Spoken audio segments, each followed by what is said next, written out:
welcome to the Watchtower, episode 10. My name's Steve Garrett, otherwise known as Camazar on some of the forums, and here I am back again after something of a lengthy break.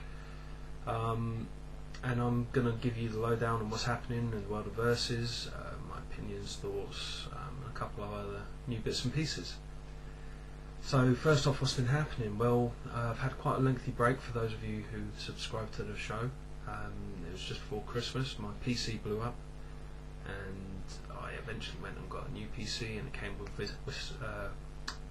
with Vista, which just basically says no to everything that you've got on your old PC.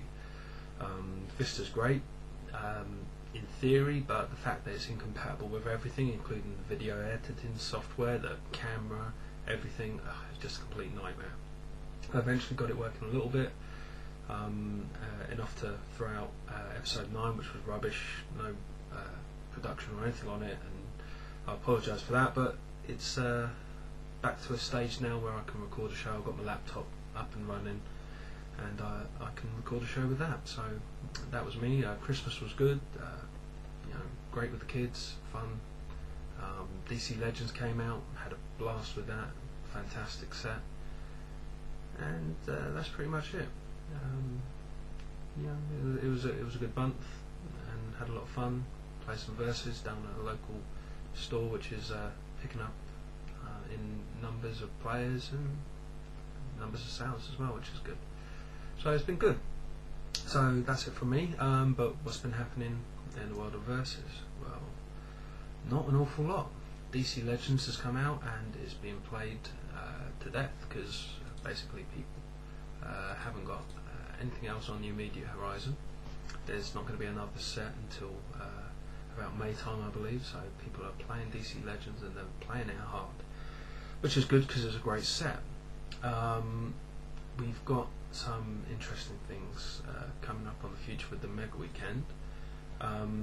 The first weekend is February 9th, February 10th, and it's in California, I believe. And I don't know if it's been confirmed or not, but the rumours are that it's Silver Age, so that's going to be interesting. Here we are. It's Marshall Reddick Conference Centre.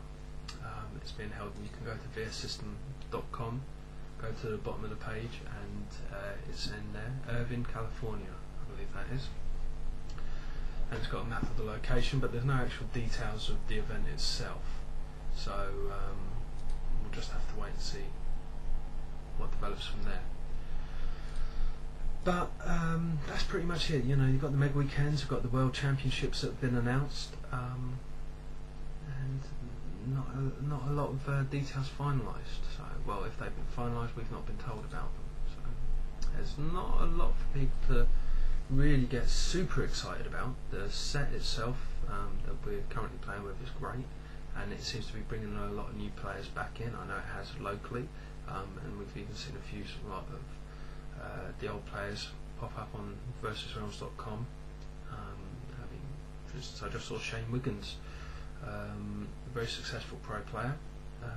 He's just posted that he's coming back into the game, so that's great.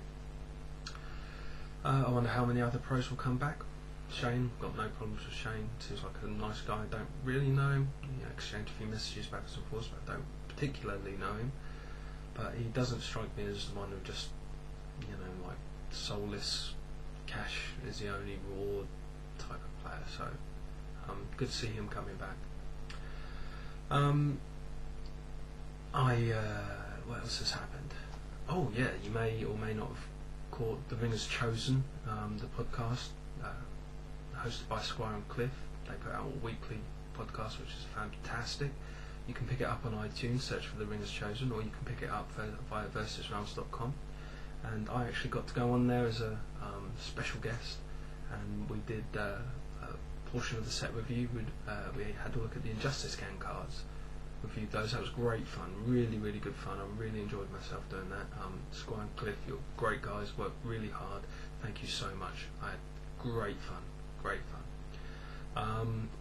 So go and check that out if you've not already done so. You can get it, like I say, from iTunes. You can get it from versusrealms.com. You can get it from dig.com. Don't forget to dig them if you do. Don't forget to write reviews on iTunes, and leave some comments on Versus Realms. Let those guys know that you do care about what's going on. Other things that have been going on, we've seen a really interesting change to Bizarro World. If you don't know much about the card, it came out as a location that came out in way back in Man of Steel, the second DC set, and it basically had blank text that was updated with every set. You go to bizarroworld.com to find the latest set, the latest text, and all previous texts. And it's very interesting because now they've made it so it's legal in all sets, so as if Bizarro World was reprinted in every set,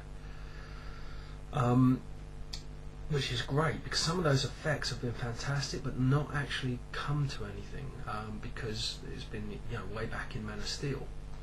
Now it's legal in every format, which is great. I'm just going to pop along to the site now, see if it's been updated. The forthcoming text, which is legal from, I think, 1st of January it became legal. Yeah, it became legal 1st of January, but they've not actually updated it yet. But the new text for Bizarro World is Bizarro World is considered to be in all sets. Flip Bizarro World only if you control a Revenge Squad character. Characters you control named Bizarro have all character names and identities. Now, I just want you to think about that for a moment, because that is ridiculous. So basically, the new Bizarro World turns your Bizarro into a Mega Legend. All those legend stamped cards can be used with Bizarro. That means you can use Bizarro to exhaust someone with mystical paralysis and gift wrap. You can use Juggernaut's helmet on Bizarro. You can exhaust a Bizarro for is it Sniper Shot, the Punisher card, KO card. You can so there you've got some nice ideas. Having a Punisher on 2, Bizarro on 4. You've got a couple of activations each turn. You can use him with all sorts of things. Juggernaut's helmet, as I said. Let's look up the Mr. Fantastic plot twist. It gives -4/+4, or +4 -4. All these cards, all the legend cards, you can use with him. There are already some ridiculous deck surfacing, and I'm just going to take you briefly through one that Michael Barnes has posted, and he says as he's not going to be able to get to the Mega Weekend, he reckons he's going to share his deck, his build, which is a preliminary build, but he's going to share it with the community because he thinks it is the deck to be, the top tier,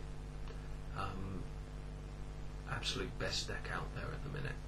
And I have to say, he's onto something here. So I'm just going to pop up the deck list, and in part 2 I'll read through a deck list and we'll talk about some of the interactions you can get with that card. But that's the end of part 1. Make sure to check out part 2.